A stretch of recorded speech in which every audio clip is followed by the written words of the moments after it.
Hey there. I heard somewhere that indentured servants and even most slaves of any slave time society worked less than the average American, and that just blew my mind. It's like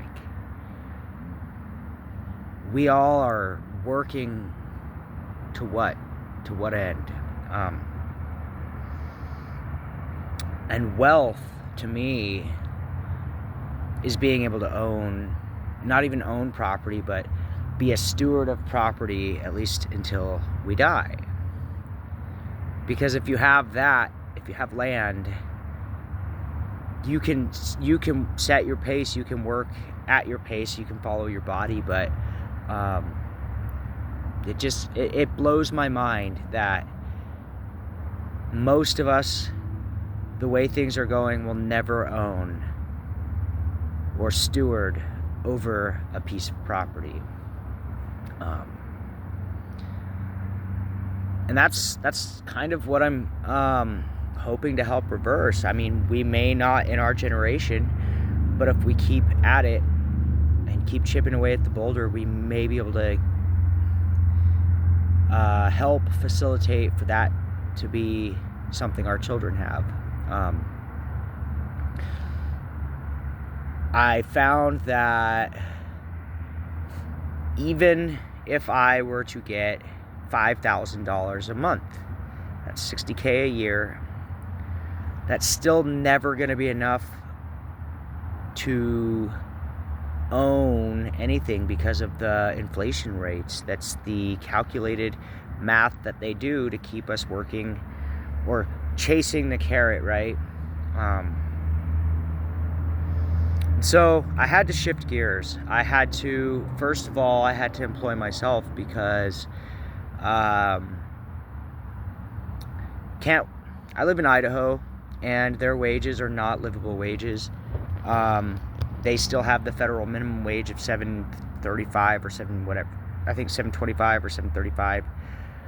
But it's not livable, and most people don't get paid that, but still, Idaho takes full advantage of that, and I think between 10 and 17 is what people are sitting on, and prices of living are still going up here just like they are everywhere, right? And so that's one thing working against me. And really going back into communal living is going to be the way. Just hear me out here. It's going to be a longer rant because I have a lot to say, and though I don't get as much engagement on my longer videos, I think this needs to stay in one chunk. Becoming content.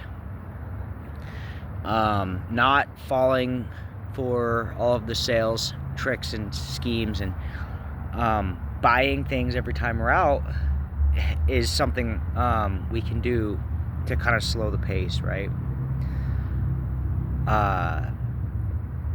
Having hobbies is super important. Hobbies that don't cost much, if anything, to do. Reading, going to the libraries is a great one. We need rest. Our bodies aren't designed to keep going. And I have to remind myself that we're not machines. Though I work hard and fast, I consciously have to rest. Right now, I'm resting.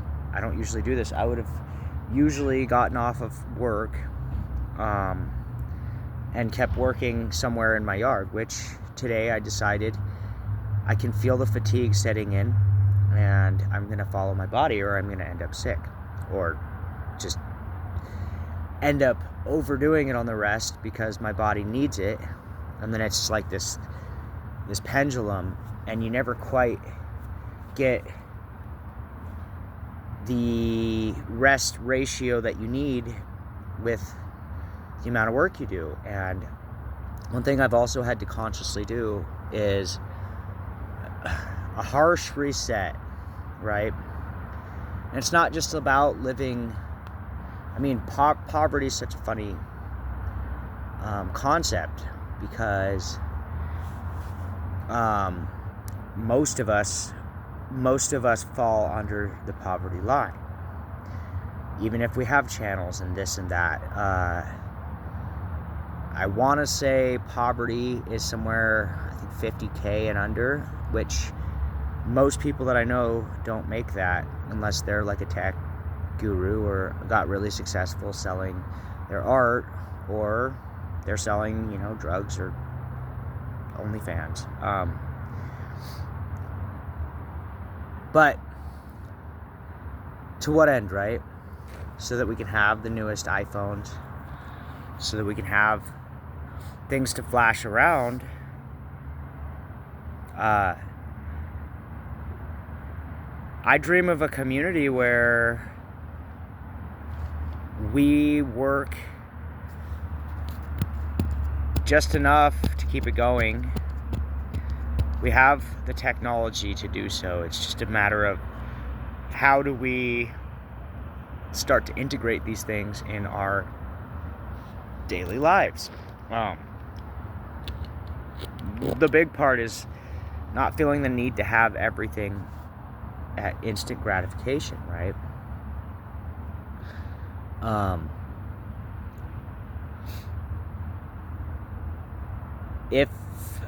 And I'm just gonna go from a personal experience. If I keep chasing money, I'm just gonna end up burning out early, and I won't have the longevity that a lot of our forebearers had, going to 80 years old. I don't think that's in the cards. Embracing and celebrating life is a good way to do it, and slowing down, not needing dopamine every minute of every hour of every day. Sitting with your feelings is good.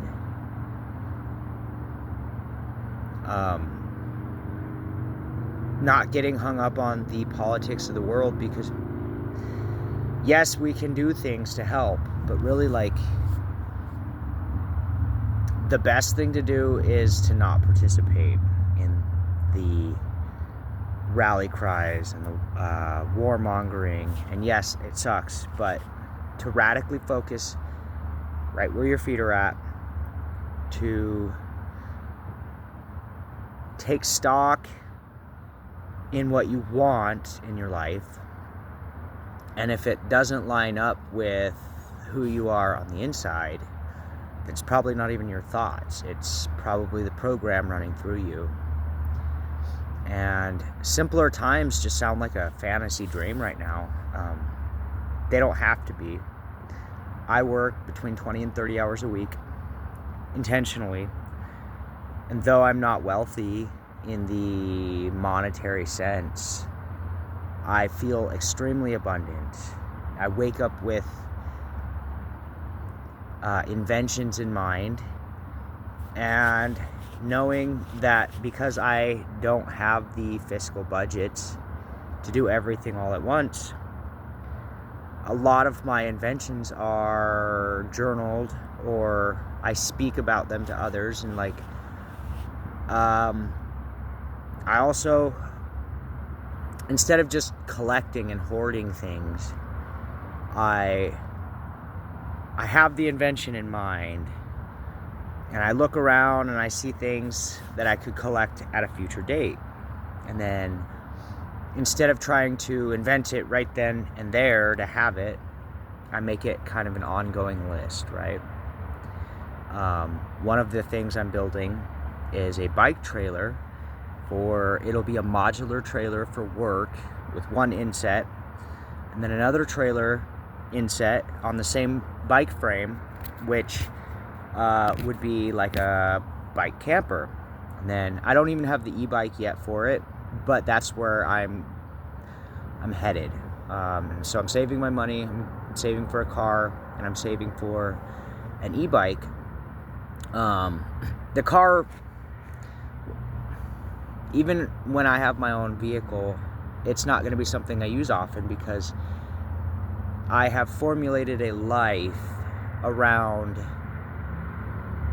very super local, and if it's not something I can bike, bus, or walk to, I have eliminated it from my life, or I'm working on that.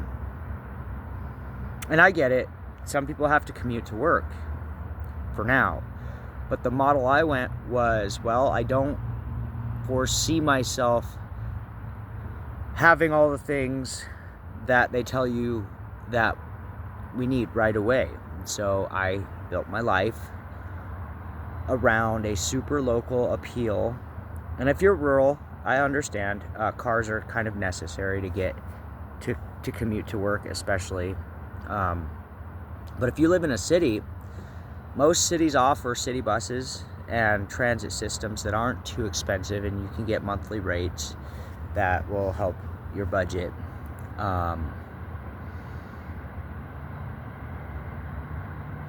But to model my life around what I can walk, bike, or bus to has been super helpful. And even when I do get a car, I'm still going to be a quantum machine in my super local community. And that involves even like the local grocery, the grocery outlet, which is locally owned, right? The stores, instead of hitting convenience stores, I try to go to other places that, the chain stores that, of course, I still shop at Winco because of the price, but as often as I can, I am supporting local business and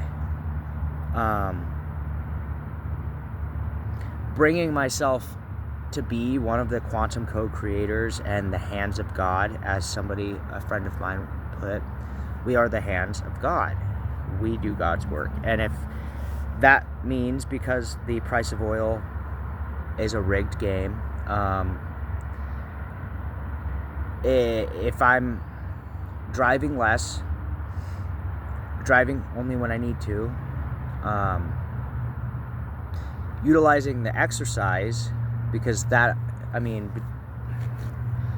also finding an active job, right? So I'm a gardener, and I did that on purpose, because to have a sedentary job where you're sitting and you're not moving kind of forces you to spend more money to do things like gyms. But getting back into my body and putting that into my lifestyle has been really helpful. And it's not a fad, it's not a trend, it's what I chose to be.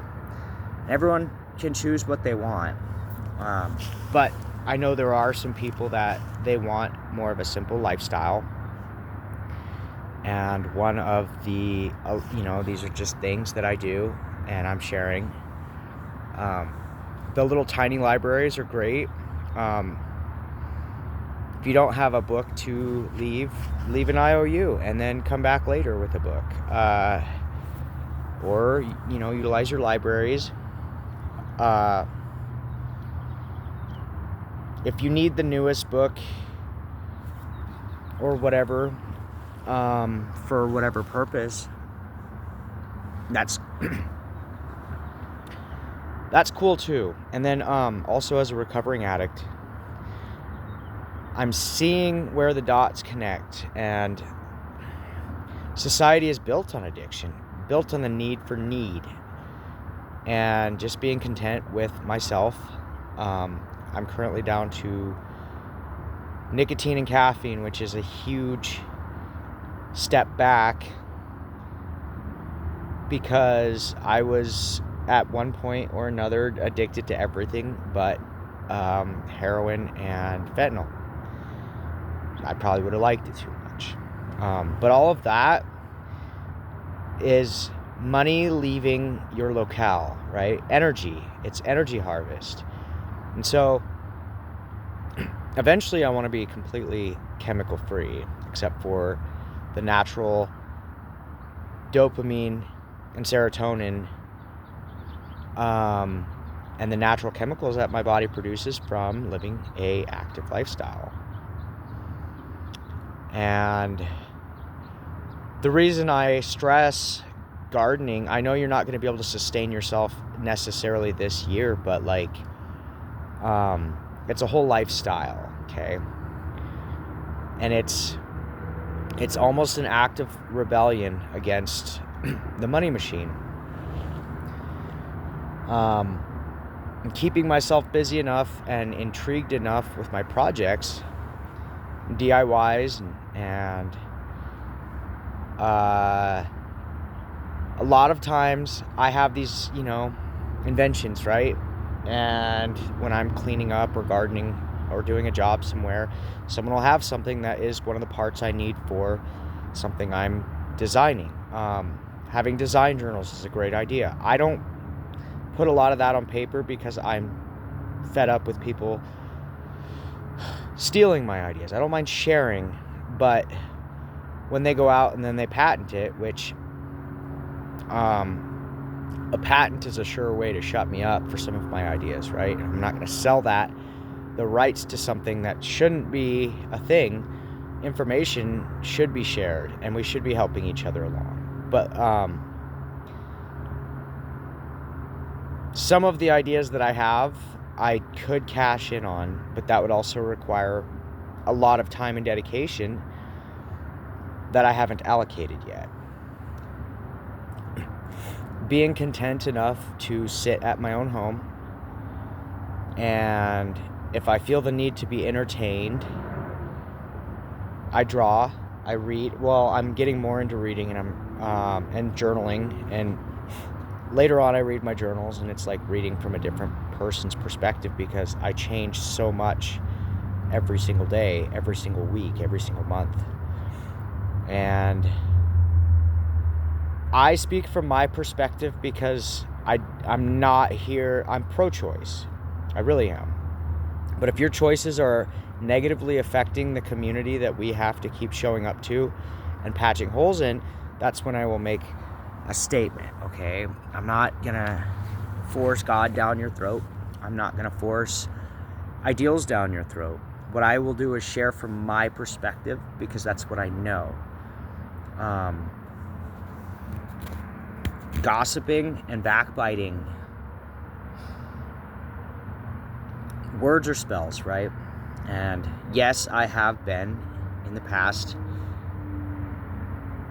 I have talked about others, but really, what is that doing? But putting spells out there into the ethers for causes I don't really want to put energy into anymore, right? And if I'm not gassing someone up or showing them how to do something or giving information that could be vital to their growth, I don't want to speak on it, right? Pronouns are really important. Instead of saying you need to do these things, I consciously say I because I am me.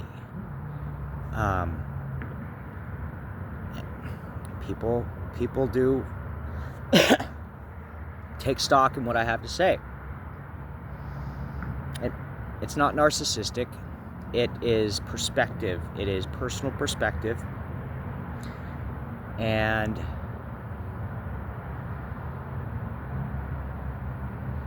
I hope everybody the best of the best of the best in their situation.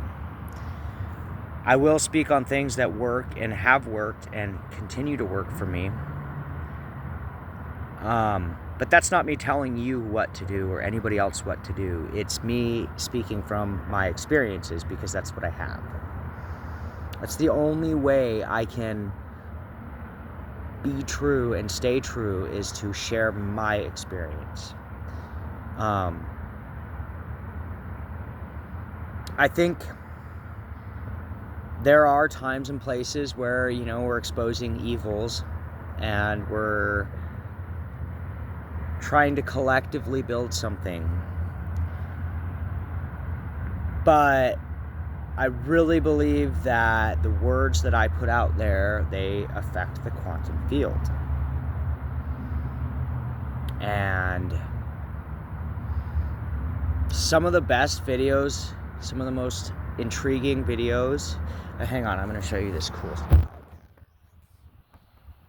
Idaho has some pretty cool clouds, right? Anyway, oh yeah, that's my view too. I get to see Garden City, Idaho. But I don't think it's narcissistic to talk about myself.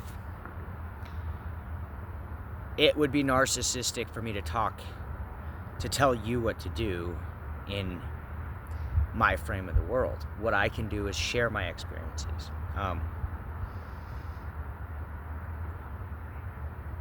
And even if there's nobody I can share my experiences with, or seemingly nobody's listening, which I know isn't the case, but it seems that way sometimes.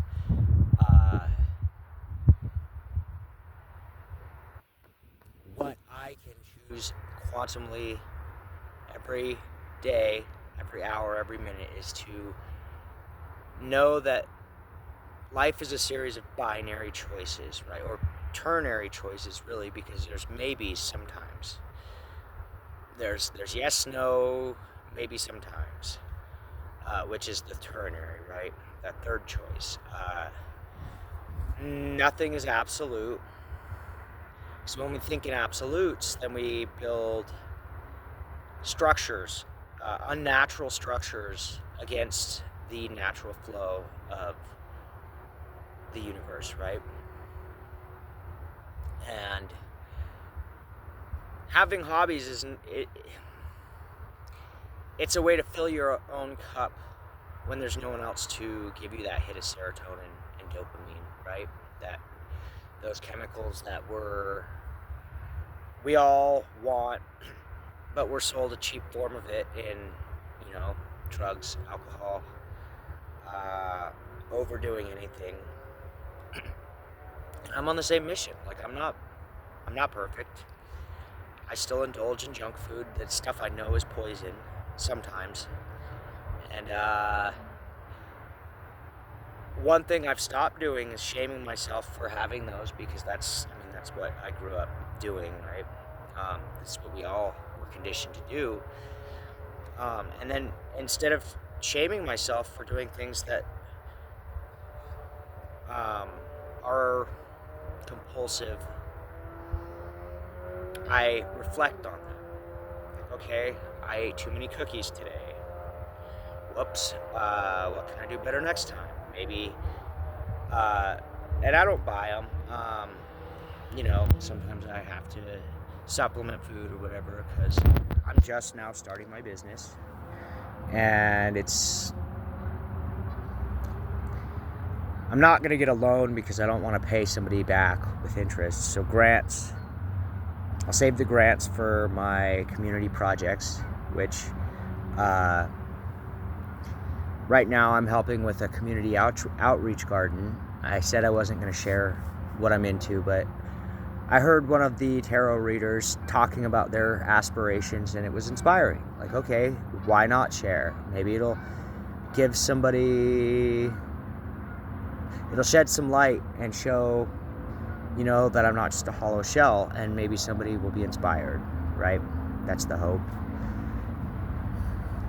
And I never wanted leadership, but when I realized people either buck against me, which still, it's influence, right? Influence versus leadership. Like, they buck against it just to try and prove a point against it, or they actually take stock and they listen. So either way, that's influence. That's quantum entanglement, and we're all part of this quantum foam, where our decisions may or may not affect somebody directly, or they do what we say or what we're doing, but they might do the opposite, right? And that's part of the binary, ternary switch system, right? Choices. And I guess at this point, I'm tired of not just being direct. I would love to just be direct. And I'm working on my words hitting the target every time, instead of having to do roundabout things to cause a chain reaction so that we can have world change. I think enough eyes are on me to be able to just be direct and to say what I want to say, to mean what I say, and also to share parts of my life that may be inspiring to others. Like, I don't know.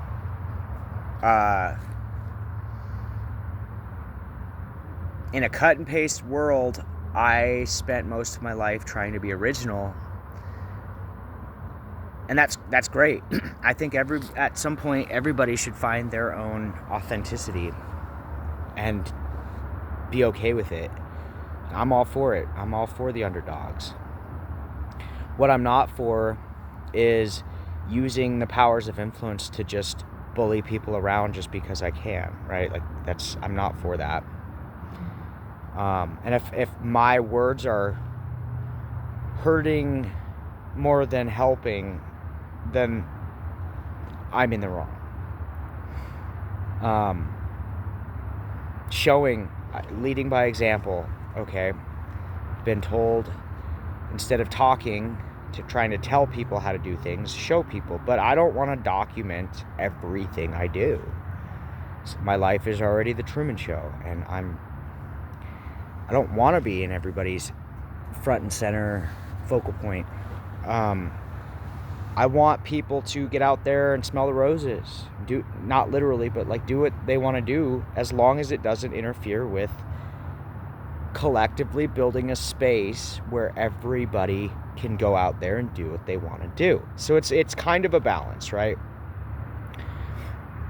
I would love for live and let live to be a real philosophy that works. But there's always going to be the people who take that as a invitation to perpetuate their agenda, which could be selfish, could step on others. And like, the only way to do this, I guess, is like to pull back sometimes and pull out. It's not, if it ain't going in the direction that I want it to, then it's time for other tactics. And if I can't use my channel to inspire and help and build, then you'll find me in the locale doing things hands-on for people, literal 3D situations that I can help with. Our grandparents and our parents, they live lives of doing things. And, you know, a lot of our fathers, they had workshops. And they didn't post everything they did online. There's a secret to be had about having your life that affects the people, maybe one or two people or a handful of people, without it having to be a showboat, right? And that's the world I dream of living in. That's the world I'm headed towards. And so instead of trying to persuade anybody to do anything, I can educate on what is really going on, and then I can be over here doing my due diligence. And yeah, it's in our DNA to be a communal type of people. At some point, though, commercialism kind of took over. There was a time in the not too recent past where people fixed their own things. People learned how to do stuff, and YouTube is a great place to learn things, to pick up skills. But it becomes kind of toxic when it becomes a focal point, right? I spend a lot more time on YouTube than I want to admit, but I'm healing from a lot of wounds. I tried getting into therapy, but I haven't found a therapist yet that is qualified enough to hear some of the things that I've been through. I've put myself into some recovery programs, but a lot of that is just the community and the opportunities for service and sharing my story in hopes that it helps. That is my recovery. The step programs don't really work for me because it's vain repetitions. It's people saying the same thing over and over again. And for me, really, I utilize church and the 12-step programs or whatever, these recovery programs, to use as a platform to hopefully reach one or two people instead of the masses, because I don't think, yes, we're supposed to be community, but we're not supposed to appeal to more people than we can think about in a day. Somewhere, somehow, we got duped onto a pyramid scheme where there has to be a leader or a figurehead, but I believe in sovereignty, so the only way I can lead in sovereignty is to give tips and tricks on how to rise above the bullshit, right? Anyway, this has turned into a rant. Thanks to my handful of viewers that see my videos. I do appreciate you, and I would love to hear your stories. I would love to hear where you come from, or what you're allowed to share given the circumstances you're in.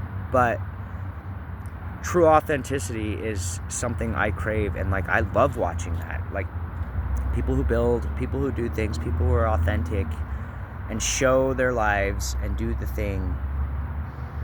I'm not very good at setting up a camera before I start working, but I can be more diligent in posting, some pictures or whatever of some of the projects I do.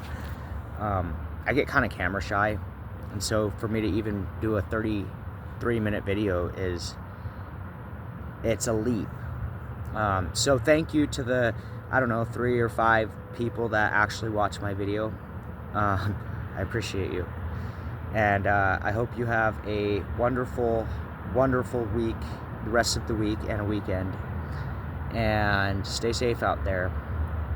We got this.